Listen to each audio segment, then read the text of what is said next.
Bueno, yo primero quisiera agradecer esta invitación y quería basarme en una pequeña presentación que tengo, que voy a ver si comparto pantalla ahora mismo.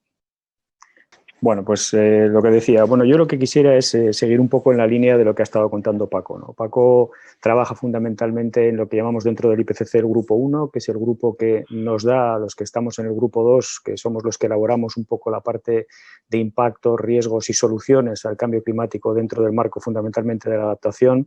Y yo lo que quisiera es transmitir un conjunto de ideas fundamentalmente vinculadas al ámbito en el que yo trabajo más, que es el ámbito marino en general, tanto los océanos como la costa, ¿no?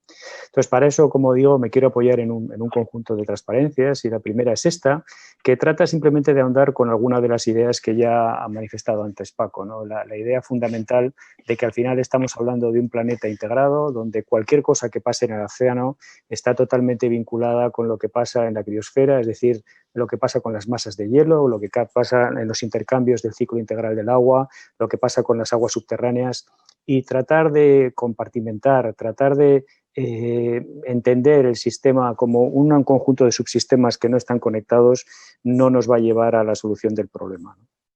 Entonces, el primer mensaje que quisiera mandar es, ciertamente, como dice Paco, tenemos zonas del mundo que no están suficientemente monitorizadas. Nuestras capacidades de observación han mejorado notablemente con el tiempo, pero todavía no estamos en la situación deseable. Pero eso no quita para que seamos capaces de inferir, a partir de la información que tenemos, que se está produciendo un cambio climático importante y que está afectando de sobremanera al océano, ¿no? Entonces, ese impacto lo estamos registrando a través de las observaciones que tenemos, tanto paleoclimáticas como las más recientes. Y la segunda conclusión fundamental a este respecto es que estamos observando en las últimas décadas que se está produciendo una aceleración de este proceso, ¿no? Entonces, para que se hagan una idea del calentamiento global que estamos experimentando, el océano ha absorbido prácticamente un 90% del exceso de calor que ha llegado en la Tierra desde los años 70.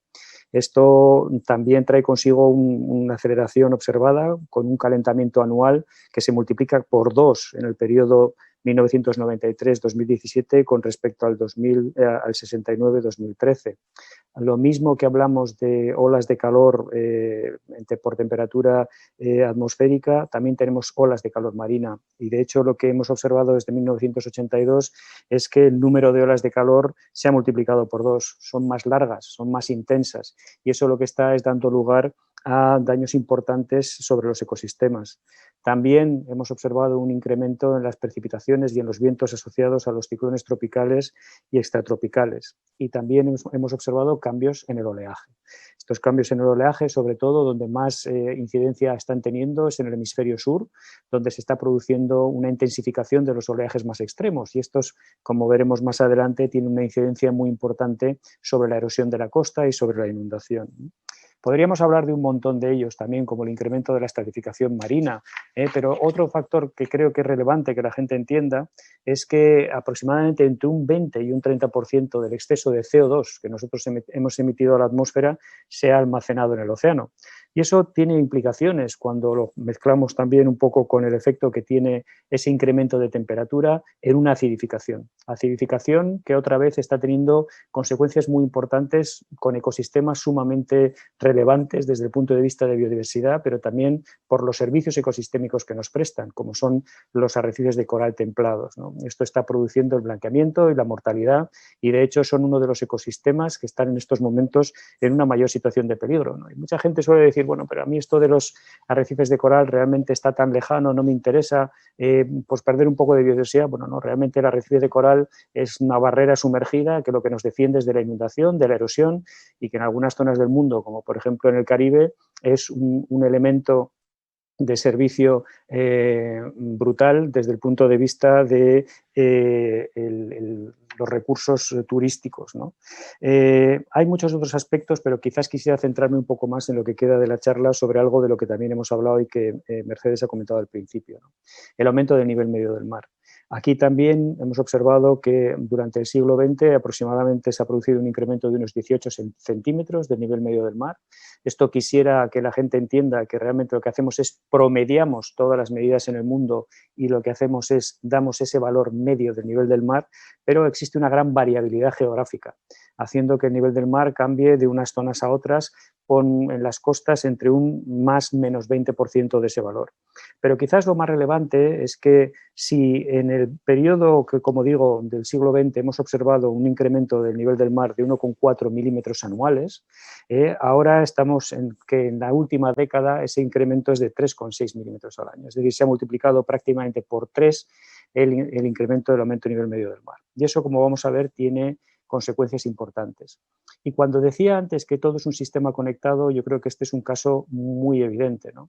¿Por qué está aumentando el nivel medio del mar? Bueno, pues por consecuencia de dos efectos. Ese calentamiento que digo que se está produciendo de las aguas marinas, que produce una expansión volumétrica y por tanto produce un aumento del nivel medio del mar, pero también, como se ve en esta imagen, por la contribución del hielo que hay en los glaciares, por el del hielo que se está produciendo en las plataformas en Groenlandia y como estamos viendo recientemente en el Antártico, que nos preocupa mucho en estos momentos porque sus contribuciones pueden dar lugar a incrementos notables, ¿no? Entonces, todos estos cambios que se están produciendo tienen implicaciones sobre los ecosistemas, están produciendo impactos no solo sobre los ecosistemas, sino también sobre el medio socioeconómico. Pero no quisiera hablar tanto del presente, sino quiero hablar un poco más del futuro. Y algunas cosas Paco también ha ahondado sobre ellas. Y si puedo cambiar la transparencia, pues aquí muestro un ejemplo de uno de los gráficos que pusimos en el último informe sobre océanos. ¿Cuáles son los dos mensajes principales que quiero mandar aquí? Lo que estamos viendo aquí es desde 1950, es decir, aquí tenemos la evolución histórica y estas son las proyecciones. Mensaje fundamental que quiero mandar son dos. El primero, que tenemos que en función de nuestras emisiones podemos tener proyecciones de aumento de nivel medio del mar muy diferentes. Segundo, que esas proyecciones se mantienen durante mucho tiempo, y eso es debido a la gran inercia que tiene el océano, pero luego también otra cuestión que decía Paco, que es las incertidumbres que demuestran estas bandas que tenemos aquí sobre lo que pensamos que va a pasar en el futuro. Ese marco de incertidumbre muchas veces es usado por los tomadores de decisiones para no afrontar el problema. Y esto no es una buena medida porque realmente lo que hay que hacer, como voy a explicar un poco más adelante, es tratar de tomar medidas que sean flexibles y que sean capaces de darnos capacidad de ir modificando la aproximación al problema a medida que vamos teniendo más observaciones y que vamos entendiendo mejor el proceso, ¿no? Entonces, creo que el nivel medio del mar es un ejemplo claro donde las incertidumbres no están tanto en cómo va a aumentar el nivel del mar por efecto del calentamiento y sí sobre cuál va a ser la contribución que va a tener el sistema de la criosfera sobre ese aumento de nivel medio del mar. Bueno, el nivel medio del mar he dicho 1,6 milímetros, 3,6 milímetros. Bueno, esto nos puede parecer que no tiene mucha incidencia, pero si pensamos que sobre ese nivel medio del mar tenemos una marea meteorológica, tenemos un oleaje, tenemos una marea astronómica, lo que sí nos importa y que queremos transmitir también es la incidencia que esto tiene sobre los extremos. Lo mismo que hemos dicho antes, que cuando sube la temperatura media también cambian los extremos, cuando el nivel medio del mar cambia, también cambian los extremos de nivel total. Y hay que pensar que al final el nivel total que nos llega a la costa es el que erosiona nuestras playas, es el que genera inundación, es el que produce daño sobre nuestras infraestructuras y es el que inunda parte de nuestros ecosistemas que dejan de estar sumergidos o que se ven dañados por el impacto de algunas de estas tormentas, ¿no? Entonces, este gráfico lo que muestra son dos escenarios, uno de bajas emisiones y uno de altas emisiones, y este lo que representa es, aquí tenemos tiempo y aquí tenemos el nivel total que llega a la costa. Este es el nivel medio del mar, el que sube por el calentamiento global. Este es el máximo nivel que alcanzamos en promedio una vez al mes. Este el que alcanzamos una vez al año, uno cada 10 años y uno cada 100 años. ¿Cómo llegamos a estos niveles totales? Pues sumando al nivel del mar la marea astronómica, que en el Cantábrico es más importante que en el Mediterráneo, sumando el oleaje, que también en el Cantábrico suele tener extremos más importantes que el oleaje. Entonces, en función, que en el Mediterráneo, perdón. Entonces, en función de esas combinaciones, con cierta probabilidad que va cambiando en el tiempo, podemos alcanzar diferentes niveles. Bueno, ¿qué es lo que pasa cuando aumenta el nivel medio del mar? Pues básicamente que desplazamos hacia arriba esa cota total que llega a la costa, esa cota vertical de agua que llega a la costa y que evidentemente 1 metro inunda mucho más el delta del Ebro que un acantilado. Por tanto, luego también hay que ver, en función de la costa en la que estemos, cuál puede ser ese impacto.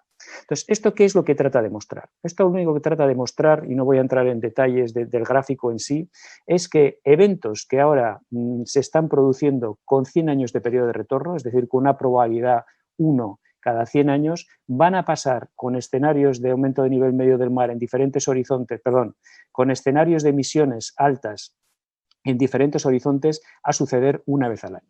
Esto tiene implicaciones muy grandes, porque esto lo que significa es que estos eventos que hemos visto este pasado invierno en el Mediterráneo o los temporales que tuvimos en el 2014, en vez de ser eventos que suceden cada 25 o 30 años, van a ser anuales. Eso quiere decir que la costa, tal y como la entendemos ahora, no va a ser la misma y no la vamos a poder gestionar igual, ¿no? Entonces, en esos términos, lo que vemos también es que esos cambios en el nivel del mar, esos cambios en la acidificación, esos cambios en los extremos del oleaje, de la marea meteorológica, etcétera, lo que van a producir son impactos sobre diferentes sistemas. Aquí lo que tenemos es básicamente riesgo, el color más oscuro da altos niveles de riesgo, sin embargo los más claros son riesgo prácticamente imperceptible, y aquí lo que vemos es el aumento de la temperatura media global y aquí tenemos el aumento de la temperatura de la superficie del mar, ¿no? Entonces, básicamente, ¿qué es lo que vemos? Vemos ese grado de los que nos hablaba Paco, el que hemos alcanzado ya, ¿no? Y ese grado y medio que ambicionamos. Bueno, pues ya estamos viendo que existen algunos ecosistemas, como son los arrecifes de coral, que ya están en alto riesgo. En riesgo de que si superamos realmente ese grado y medio pueden desaparecer por completo, suponiendo una pérdida irreversible, eso que llamamos los famosos tipping points que no tienen vuelta atrás, ¿no? Bueno, pues como vemos hay diferentes sistemas que tienen diferente sensibilidad, pero todos ellos, si superamos la barrera del grado y medio, los 2 grados, como se ve, aparecen ya en niveles de riesgo que van de moderados a altos y algunos de ellos incluso pueden desaparecer. Bueno, en ese marco, ¿qué es lo que podemos hacer? Bueno, pues en ese marco lo que podemos hacer es tratar de alguna forma reducir esos impactos. Y para eso tenemos 2 herramientas. Una primera herramienta es la mitigación, la reducción de gases de efecto invernadero. Paco ya nos ha hablado de qué es lo que ha pasado de la pandemia, creo que todos entendemos muy bien qué es lo que puede pasar. Y luego tenemos una segunda herramienta. ¿Y por qué nos hace falta esa segunda herramienta que se llama adaptación? Básicamente porque con la mitigación no lo vamos a resolver todo. ¿Y por qué no lo vamos a resolver todo? Porque aunque mitiguemos, siempre nos va a quedar un riesgo residual que va a afectar a nuestros ecosistemas, a nuestros recursos, a nuestro sistema socioeconómico, a nuestras comunidades, a la sociedad en general. Este ejemplo lo que muestra es el presente, esto es el futuro, y aquí lo que tenemos es un nivel de riesgo, ¿de acuerdo? Bajo nivel de riesgo, alto nivel de riesgo. Entonces, lo que tenemos aquí es qué es lo que va a pasar, por ejemplo, si pensamos en términos de aumento a nivel medio del mar. Lo que nos está mostrando esta gráfica es que a medida de que pase el tiempo, para un escenario determinado de aumento a nivel medio del mar y de emisiones, el nivel del mar va a ir aumentando hasta llegar a un valor determinado en un horizonte determinado, ¿de acuerdo? Bueno, entonces aquí yo puedo hacer 2 cosas. Yo puedo tratar de fijar un nivel de riesgo determinado, que eso es al final lo que tienen que hacer los tomadores de decisiones. ¿Cuál es el nivel de riesgo que estamos dispuestos a asumir? ¿Cuál es nuestra tolerancia del riesgo? ¿O cuál es nuestra aversión al riesgo y cómo tratar de reducirlo? Bueno, pues para eso tenemos una primera opción que es, no, vamos a ir a otro escenario de emisiones, vamos a reducir nuestras emisiones y la línea roja que tenemos aquí se convierte en la línea azul. Pero claro, el problema está en que si yo no reduzco mis emisiones y me marco este objetivo, la única forma de llegar a este nivel de riesgo es aplicando adaptación, es decir, tratar de buscar una respuesta al efecto que el aumento del nivel del mar tiene. Entonces, ¿qué quiero decir con esto al final? Lo que quiero decir es que si yo combino la acción conjunta de mitigación y de adaptación, lo que puedo es tratar de identificar cuáles son mis niveles de riesgo aceptables para un horizonte determinado y tratar de implementar diferentes medidas que combinadas me pueden reducir el riesgo. Entonces, esto es un poco la misma idea. Aquí lo que tenemos es diferentes ámbitos. Tenemos zonas de atolones y de islas, zonas árticas, tenemos zonas tropicales con grandes deltas o tenemos ciudades que tienen grandes recursos. Y aquí lo que vemos es, ante diferentes escenarios, cómo cambia el nivel de riesgo y cómo con más adaptación o menos adaptación podemos conseguir 2 cosas. 1, reducir el nivel de riesgo y 2, retrasar, es decir, ganar tiempo para que esos niveles de riesgo no se alcancen. Y no se olviden de que estamos hablando de que aproximadamente unas 1.000 millones de personas vivirán en la costa aproximadamente en el 2050. Y ya para acabar, quisiera poner este gráfico, que es un poco representativo de algunas de las cosas que hacemos y que conecta con lo que ha dicho Paco. Nuestro trabajo aquí en IH Cantabria fundamentalmente es tratar de llevar esa información climática a la valoración de impactos y a partir de los impactos hacer planes de adaptación y ayudar a los gestores y ayudar a las empresas a buscar soluciones. En ese marco siempre uno de los argumentarios es: bueno, es que hay mucha incertidumbre, hay diferentes modelos, los modelos se equivocan. Bueno, pues lo que tratamos de hacer es precisamente trasladar esta información. Hemos hecho para el MITER un estudio completo de cuáles son las proyecciones de las variables climáticas fundamentales marinas en toda la costa española y a partir de ahí estamos haciendo análisis de riesgo para hacer planes de adaptación en diferentes comunidades autónomas y en general en toda la costa española. Y básicamente este es un gráfico que representa algunas de las cosas que estamos tratando de transmitir a los gestores. Esto es Santoña, en Cantabria, que seguro que conocerán por las famosas anchoas, y básicamente lo que vemos son unos mapas de inundación obtenidos para el escenario 8.5 de grandes emisiones a fin de siglo para un evento de 100 años de periodo de retorno, que es uno de los eventos extremos que nos obliga a ver la directiva marco. Bueno, lo que vemos es que independientemente del modelo climático utilizado, Santoña siempre se va a inundar. Se inundará más o menos, pero siempre se va a inundar. Lo que los modelos nos dan es un margen de variación que nosotros tenemos que saber identificar y tratar de transmitir al gestor, pero lo que básicamente esto lo que nos transmite es que muchas veces seleccionando adecuadamente los modelos que mejor se ajustan para analizar las variables que nos están pidiendo, y en eso quiero corroborar lo que dice Paco, es decir, hay que saber muy bien cuál es la utilización de la información climática, cuál va a ser su aplicación y cómo la va a interpretar el gestor, ¿no? Entonces, esto un poco lo que trata de mostrar es que hay que mostrar este tipo de incertidumbre también al gestor, pero que muchas veces te podrás equivocar en una cuadra determinada o te podrás equivocar en un edificio determinado, pero lo que se ve claramente es que ante cualquiera de los modelos que estemos tratando, Santoña se va a inundar sí o sí en estas condiciones. ¿Y qué podemos hacer? Y ya acabo. Bueno, pues para este caso concreto nos podemos proteger, nos podemos acomodar, como se está haciendo en muchas zonas, podemos avanzar, como se está haciendo en algunas de las costas del mundo, o podemos retroceder. Nosotros en España tenemos diferentes instrumentos que nos permitirían o ir a soluciones que nos den una protección basada, por ejemplo, en ecosistemas o también en infraestructuras.